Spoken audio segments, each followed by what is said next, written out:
It was late, probably past 2 in the morning, and the numbers on the screen just kept getting bigger. Red, always red. My startup, my big idea, it had cratered. Left me with a mountain of debt that felt like it would bury me alive. And then, the worst part, Sarah got sick. The medical bills, they piled up faster than I could even open the envelopes. I just sat there, slouching in my worn office chair, staring at the screen, clicking through job boards, through investment forums, anywhere, trying to find a way out, anyway. My old desktop was slow, buzzing faintly. It had a picture of Sarah as the wallpaper, from before. She was smiling, really smiling, in a field of sunflowers. I miss that smile. As I scrolled, the screen flickered, just for a fraction of a second. A blur, like static. But within that blur, something else. It was too fast to properly register. A jumble of characters. Not English. Not any language I knew. Layered right over Sarah's smiling face. And then, gone. Graphics card glitch, probably. I mumbled to myself, rubbing my eyes. My neck was stiff. I shook my head, a tired, dismissing shake. Just another Tuesday. Another thing breaking. I pushed it out of my mind and kept scrolling. The despair was a dull ache, constant. A few days later, I was still stuck. The medical bills were due, rent was due, everything was due. I remembered some obscure forum post, something about a universal trading system, stumbled upon it in a late-night haze of desperate browsing. It felt like a joke at first, a spam ad, a garish, almost offensively simple interface, like something from an old video game. Trade anything for anything, the tagline read. Yeah, right. I almost closed it. But then, a flicker of that desperation. What did I have to lose? I started small. I traded a forgotten memory of a childhood pet. The app asked for details, a name, a vivid description. It felt absurd, but I typed in Buster, my old golden retriever, and described his goofy grin. The system processed. Then, a notification. Trade successful. 0.005 BTC deposited. I checked my crypto wallet, and there it was. Not much, but real. Shocking. I did another. Traded the annoyance of a perpetually squeaking floorboard in the hallway. A few minutes later, the floorboard, which had driven me mad for months, was silent when I walked over it.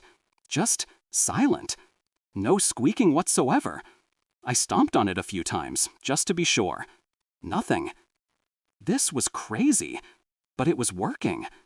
I could almost feel a tiny spark of hope, a warmth I hadn't felt in months. I remembered Sarah's next hospital payment. I needed something bigger. So I offered the lingering guilt of a harsh word spoken in haste to a stranger on the road. It wasn't much, but it felt tangible enough. The transaction went through. A much larger sum appeared in my bank account, enough to cover the payment. I grabbed my phone, fingers flying, texting Sarah. Good news, payment handled. For now. Don't worry, okay? The relief, it was like a tidal wave. I was still typing some more comforting words when a push notification popped up. It wasn't the usual clean text. The characters were blotchy, like ink bleeding on wet paper, twisting themselves into shapes I couldn't quite make out. At the same moment, the phone in my hand vibrated. It wasn't the sharp, short buzz of a normal notification. It was a prolonged, resonant hum, an almost alien tremor that seemed to emanate not just from the phone, but from the air around me. It lasted longer than any vibration should. I stopped typing, just holding the phone, feeling the strange hum fade. Huh, I muttered, shaking my head. Must be a bug in the app, or my phone is dying. I was tired, honestly. That was it. Stress. The phone was old anyway. The next morning, I was groggy. I dragged myself to the bathroom, splashing cold water on my face. As I rubbed my eyes, I noticed something in the corner of my vision, reflected in the mirror over the sink.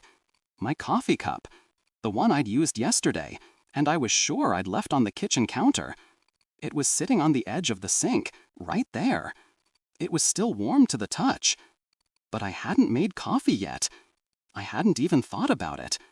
I touched it slowly. The ceramic was definitely warm.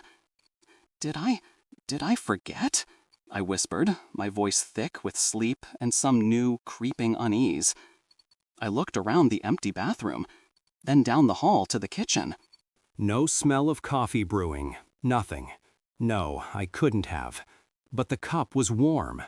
My mind raced, trying to find a perfectly logical explanation. Maybe Sarah had come home early. No, she was still at the hospital. A dream? But the cup felt real. My fingers purled around the warmth. The feeling, it started to settle in my stomach then, a little knot of discomfort. I made a few more trades throughout the following week, smaller ones, just to keep the momentum, to keep the money flowing in. And it worked. The debt started to shrink. Sarah's next few treatments were covered. I was doing it. I was winning. But the cost. The success was intoxicating, a sweet, dark wine. But with it came the dreams. They were terrible, twisted things. Not nightmares with monsters, but dreams of places that didn't make sense, geometry that folded in on itself, endless gray corridors built from impossible angles. I'd wake up in a cold sweat, heart pounding, the shape still echoing in my mind. And the déjà vu. It started subtly. A conversation I felt I'd had before, only I hadn't. Walking into a room and feeling a profound sense of, this has happened already. It wasn't just a fleeting feeling, it was a heavy, suffocating sensation, like being stuck in a loop. I started hearing things too, faint, sibilant whispers, sometimes a soft sniffle, like someone crying nearby. I'd freeze, listen, and it would disappear. My nerves were frayed. I snapped at Sarah once on the phone, a sharp word, then hated myself for it. She called back later, her voice soft, asking if I was okay. Said I sounded different, distant. I had to tell her I was just tired, working hard, but even I wasn't convinced. One night, the stress, the dreams, the whispers, it all built up. I couldn't sleep. The numbers on the app still glowed on my laptop. Bigger trades, bigger rewards. I had just completed another huge one, enough to pay off a significant chunk of the mortgage. I needed to calm down. I walked into the bathroom, flicked on the fluorescent light. It hummed, casting a sickly yellow-green glow. I looked at myself in the mirror. My reflection stared back. I blinked. My reflection didn't, just kept staring straight ahead, eyes wide, black. I froze, my breath catching in my throat. This was impossible. My heart hammered against my ribs. I blinked again, a slow, deliberate movement. My reflection blinked too. Then, but there was a noticeable delay, a half-second lag, like a poorly rendered video. It felt like it was catching up, realizing it should blink. And then, a smell. It wafted into the small room, thick and immediate. Damp earth, freshly disturbed, mixed with something sharp, metallic, like burnt circuitry. I lurched back, my shoulder hitting the cold tiled wall with a thud. No, no way, I gasped, trying to pull air into my lungs. Just the light, old mirror, the bad wiring. The scent, though, it was strong. Probably the vent system or something outside. I wanted to believe it. I needed to believe it. But my hands, they were shaking, and my eyes, they were glued to the mirror, to that face that was mine, but not quite mine. The smell lingered, clinging to the air, making my stomach churn. I took another deep, shuddering breath, turned off the light, plunging the bathroom into a dim twilight from the hall. I stepped out, my legs feeling heavy, unsure. I looked down at my hands, flexing them, my thumb. The skin on my right thumb, it felt wrong. It was shriveled, a little puckered, like it had been left in water for too long, but at the same time, dry, brittle almost, dehydrated from deep within. It looked older, alien. I tried to rub it, to smooth it out, but the texture remained. It felt rough, papery. This wasn't normal. This wasn't some trick of the light. This was physical. My own skin. It felt like it wasn't mine anymore. A cold, creepy feeling ran down my spine, tracing the length of it.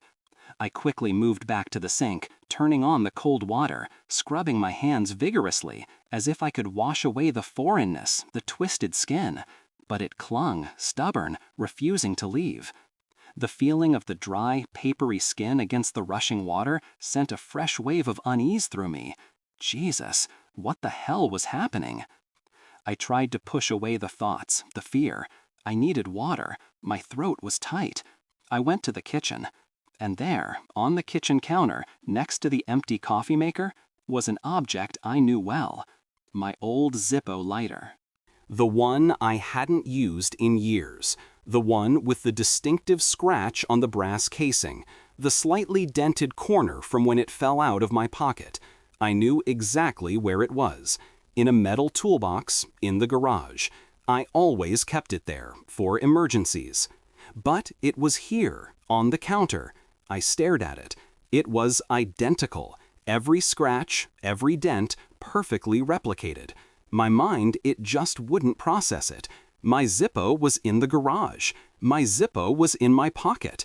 I reached into my jeans. My fingers closed around the familiar shape. I pulled it out. 2 Zippos, both real, both physically identical. I held them up, one in each hand. One felt cold, heavy, just like a Zippo should. The other, the one from my pocket, was also cold, heavy. They had the same weight, the same familiar click when I opened them. I flicked the flint. Both sparked. My mind reeled. This wasn't a trick of light, or a bad dream, or a glitch. It was here. 2 of the same thing. My thing. My stomach dropped completely. I felt a wave of nausea, a dizzying sense of something fundamental being broken. My breath hitched.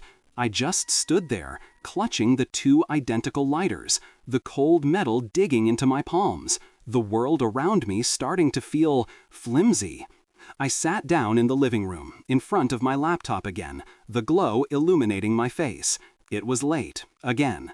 The Zippos lay on the coffee table, a testament to something. I didn't know what. I was trying to complete another meaningless trade, just a small one, to distract myself. Anything to get away from the 2 lighters, from the mirror, the smell, the skin on my thumb. Another large sum of money would definitely help. Maybe it would make everything normal again. I tried to convince myself. The app, the universal trade system, it had been glitchy, blotchy, but now, as I watched, the interface shifted. The garish, simple design melted away. It wasn't blotchy text anymore. The screen changed entirely. It showed a map of my house, but not my house as I knew it. The floor plan was twisted, lines folding into impossible angles, rooms stretching and contracting in ways that defied physics. It was like someone had drawn my home through a broken mirror.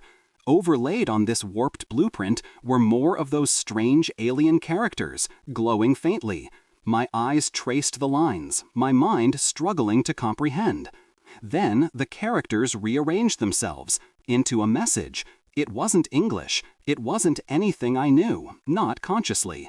But I understood it. Deep down, an understanding bloomed in my mind, not through words, but through innate dread. The door has been found. Congratulations.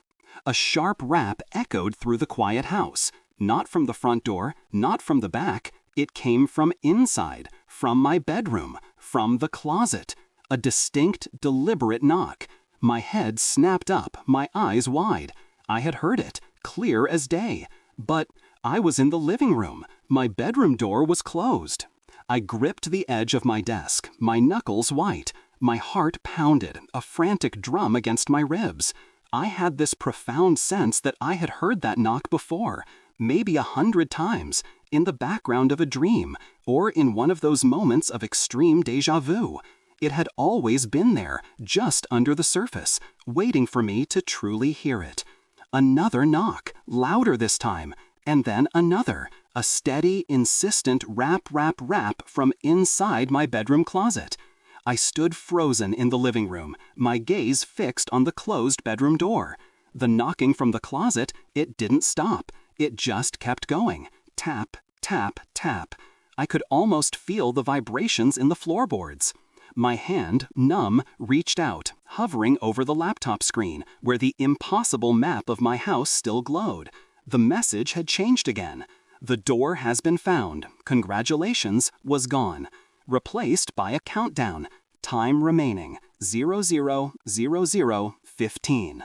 15 seconds, 14, 13. The insistent knocking from the closet seemed to grow louder with each passing second, matching the frantic beat of my own heart. I couldn't move. I couldn't breathe. My eyes were glued to the screen, watching those numbers tick down. 7, 6, 5. The air in the room felt thick, heavy, like trying to breathe through treacle. The low hum, like the one from my phone, slowly began to fill the silence around me, growing in intensity. 3, 2, 1. The number hit 0. The screen went blank, then flickered violently before returning to Sarah's sunflower field, pristine and untouched, as if nothing had happened. But something had. A faint click echoed from the bedroom. The closet door, which I knew was completely shut, now had a thin, almost imperceptible sliver of an opening, just a crack. From that crack, a pale, pulsing blue light seeped into the dark bedroom.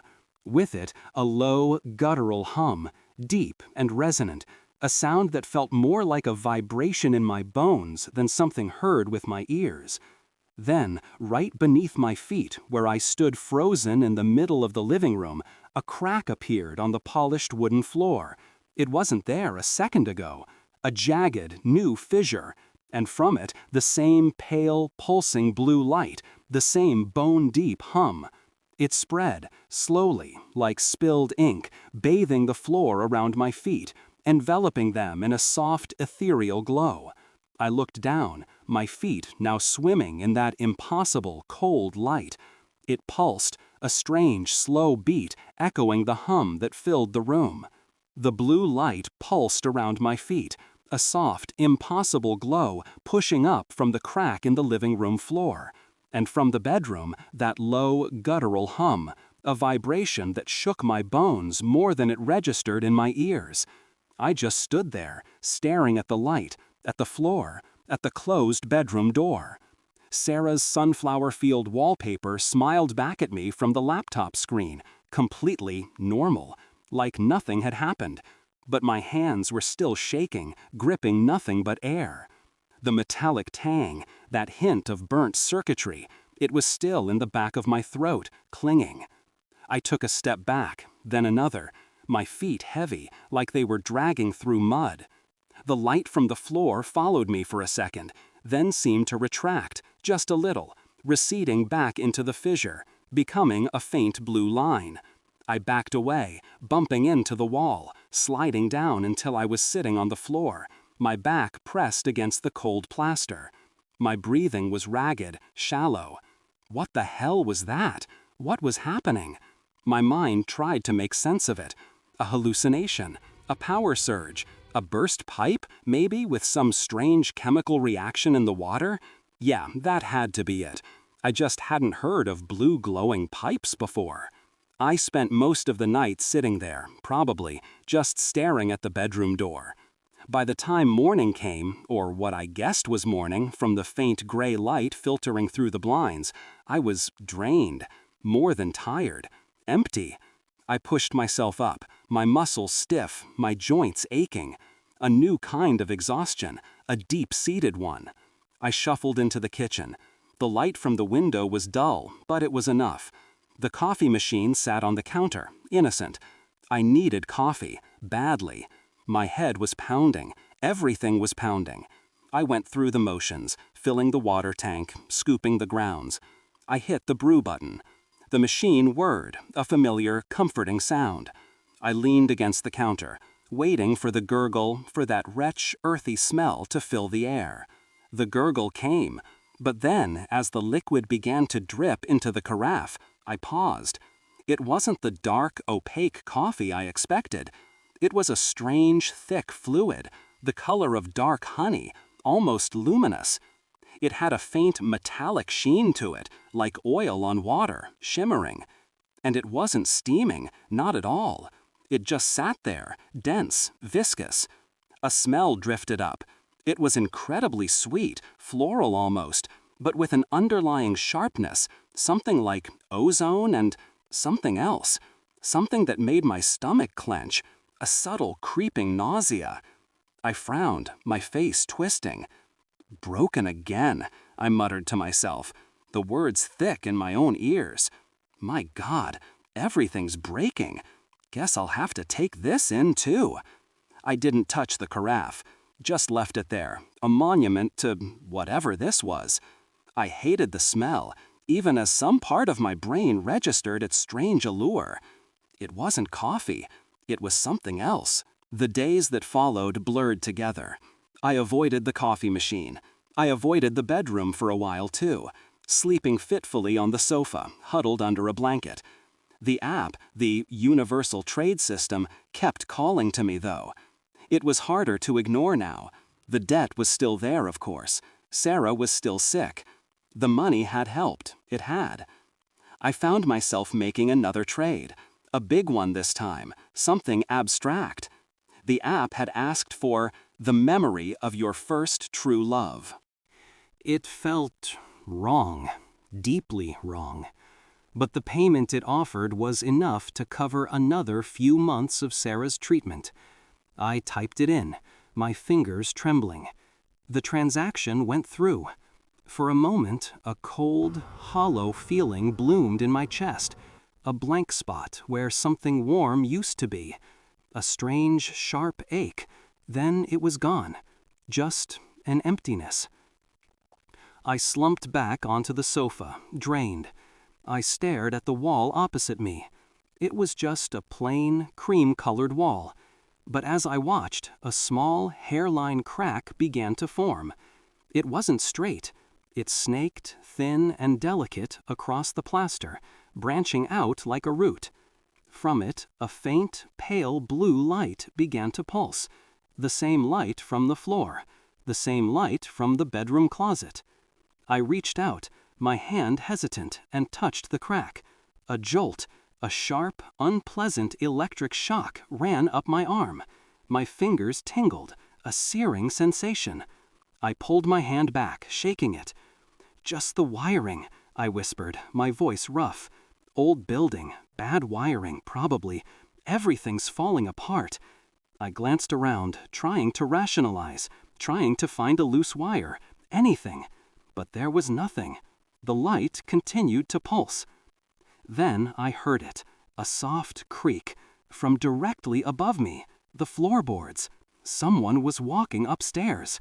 My entire body froze. My blood ran cold. "No way," I whispered, the words barely audible. "No goddamn way." I was on the top floor. My building was only 3 stories. There was nothing above my apartment but the roof. Nothing. I lived here for years. I knew that. Another creak, louder this time. A slow, deliberate step. It couldn't be. Just the wind, I tried, my voice shaking uncontrollably. Or the building settling. Old buildings, they make noises. I repeated it over and over, trying to convince myself. But the sound wasn't like settling. It was too regular, too much like footsteps. I spent another long period just sitting there, staring at the wall, at the glowing crack, and listening to the phantom footsteps above me. Sometimes they'd pause, right over my head, and I'd feel a strange pressure, like someone was pressing down on the ceiling. I started to talk to Sarah less. When she called, her voice full of worry, I just said I was fine, just tired. She told me I sounded flat, like my voice didn't have any color anymore. I knew what she meant. I felt it. Then I did something stupid. Something I knew was stupid. I just needed to feel normal, to see something normal. I found my old camcorder, the one I used to record Sarah's birthday parties. I wanted to see her smile, real, unfaked smiles. I fast forward through a few boring family gatherings, then stopped at her 8th birthday. The living room, balloons everywhere, Sarah laughing, blowing out candles. And in the corner of the room, behind an armchair, a shadow. Too tall, too still. Not a person, not exactly. It was just there. A distortion of the light, perhaps. But it felt wrong. It made the hair on my arms stand up. It was definitely not there when I filmed it. I knew that. I started to cry then. Big, shuddering sobs. But my eyes, they were dry. No tears came out. My throat burned. It was a dry, raw agony. A terrifying, internal weep.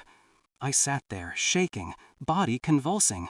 But outwardly, nothing. Just a silent, tearless breakdown. I somehow dragged myself over to my laptop. The screen was still on, the app interface glowing. But it wasn't the garish, simple design anymore. The characters, those strange alien symbols, weren't blotchy. They were twisting, intertwining, forming something else. A face. It was like a crude, angular mask, the kind a robot might wear, or a doll. Lifeless. But it was staring straight at me.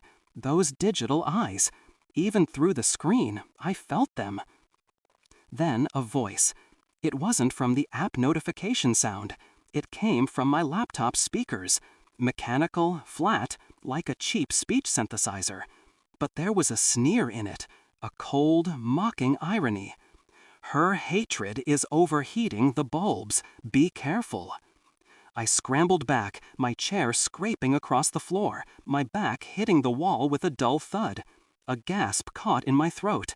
I stared, horrified, at that face on the screen. The robot mask face. No, I tried to say, but the words were stuck. My eyes darted around the room. And then it happened. All the lights. Every single light in my apartment. The ceiling fan light, the lamp in the corner. Even the tiny little bulb inside the refrigerator door, which I could glimpse from the kitchen. They all started to flicker, wildly, like a stroboscope gone insane. A mad, desperate dance of light and shadow pushing in on me. Then, with a sudden, sharp click, click, click, they all went out. Every single one. The apartment was plunged into complete, utter darkness. I was lying on the floor, somewhere in the living room. How long had I been there? I didn't know. My legs felt weak, my head throbbed. The darkness was absolute. I just sat up, fumbling for my Zippo lighter. The real one, I hoped, the one that was in my pocket. I found it. My fingers fumbled with the mechanism. Click. A small, flickering blue flame danced to life, casting my face in an eerie, unsteady light. My eyes were red-rimmed, sunken. The circles under them were deep, purple. The flame wavered, unstable, like a living thing struggling for breath. It didn't burn steady. It pulsed, shrinking and expanding, almost mocking the rhythm of my own frantic heart. I realized then, it wasn't just the light bulbs. It wasn't just the coffee machine. It wasn't just my skin, my 2 Zippos. Even simple physics. Even a simple everyday gas flame. It was all wrong. The distortion wasn't just outside. It was inside everything. Inside me. Please, I whispered, the sound hoarse, barely audible. I tried to blow out the flame. My breath hit it, but it didn't extinguish. It just shrunk a little, kept burning. And then, as I watched, transfixed, the flame began to change color. It shifted from blue to a deep, unsettling purple. And then it started to burn backwards, not outwards, but inwards, into the metal casing of the Zippo. It was like the flame was consuming the lighter itself, or being reabsorbed by it. I screamed. No sound came out, but my chest convulsed. I threw the Zippo from me, hurled it into the darkness. It clattered against something, a faint metallic sound. Then, silence. It just Vanished. No spark, no faint glow. It was gone. I sat there, frozen, daring not to move, daring not to turn anything on. The darkness was total, thicker than any darkness I had known. And then I felt it. A cold, damp sensation against my ankle. I looked down, my eyes straining in the absolute black. From the thin cracks between the wooden floorboards, the ones that had always been there, a black liquid was oozing out, thick, viscous, like tar, like motor oil. But it wasn't either. It had no smell, just a glistening, inky blackness. It flowed slowly, tracing meandering lines across the wood, and as it spread, it began to coalesce, to form shapes. Thin, long, spidery fingers. Then a palm, then a wrist. It was forming hands. Black, glistening, 2 long hands. And they were slowly, deliberately beginning to crawl up my legs. I tried to scream again. My mouth opened, my jaw worked, my throat contracted, but no sound, nothing. My throat felt like it was seized, paralyzed. The muscles just wouldn't obey. I was trapped. I managed to push myself back, crawling, dragging my useless legs, away from the crawling tar hands. I scrambled to my feet, whatever was left of my rationality screaming, "Get out! Get out now!" I stumbled towards the front door, feeling my way through the absolute black. My fingers grazed the doorknob. Cold metal. I twisted. It rattled, but it didn't budge. I pulled, pushed, nothing. It was stuck, completely. "No," I whimpered. The sound was just a breath, barely escaping my lips. I tried another way. The kitchen door, leading to the small fire escape. I fumbled for that doorknob. Twisted it. Again, nothing. It felt welded shut. The frame felt wrong, like the door wasn't quite fitting anymore. I backed away, hands splayed, bumping into things I couldn't see. The layout of my apartment, the one I had known for years, it felt wrong, twisted, like the map on the system screen. I tried to find the window. It should be here. I felt along the wall. Nothing. Just smooth plaster, unbroken. There was no window. It was gone. All the windows. Panic, real, raw, animalistic panic, clawed at my chest. I couldn't run. I couldn't escape. The house was different. It had become something else. I felt a cold dread settle deep in my gut, twisting everything. This wasn't just an illusion. This was real. This was my world now. I stumbled again, tripping over something, and fell, hard, onto the floor. My head hit the wood with a dull thud. My vision swam. When I opened my eyes, the darkness seemed to pulse, to shift. I crawled, blindly, instinctively, towards the one place that felt safe. My bedroom. I slammed the door shut behind me, the sound hollow in the suffocating dark. I slid under my bed, trying to make myself as small as possible, curling into a fetal position, my arms wrapped around my head. My heart hammered, a frantic drum against my ribs, echoing in my ears. From the ceiling crack, a thin, black, glistening liquid began to ooze. It dripped, slow, rhythmic, onto the wooden floorboards. Drip, drip, drip. It didn't soak into the wood. Instead, it spread, forming serpentine lines, like dark blood vessels branching across the floor. My eyes, wide and unblinking, traced the patterns. And I saw them. Familiar. They were the strange alien symbols I had seen on the app interface. The same ones that had formed the robot mask face. The low hum, the one from the bedroom closet, the one that vibrated in my bones, it grew louder. It wasn't just a hum anymore. It was a sound. A chorus of things that shouldn't be. A language entirely foreign, made of concepts that didn't exist in human minds. But I understood it. Somehow, I'd understood it. Not with my ears, not with my human brain, but with a part of my mind that was no longer entirely mine. It was shattering, breaking apart, fragment by fragment. And then I heard it, a whisper, not from the air, but from the liquid flowing on the floor, from the cracks in the ceiling, from the very walls around me. My wife's name, Sarah. But it wasn't her name.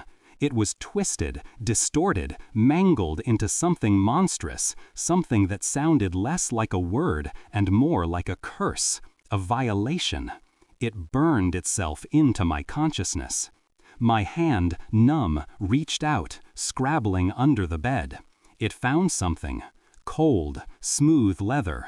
The strange black notebook, the one I had found days ago. I pulled it out, almost dropped it. My fingers, still trembling, fumbled with the pages until I found the last one. It wasn't just advice anymore. It was a drawing, a blueprint, a detailed, intricate depiction of my house.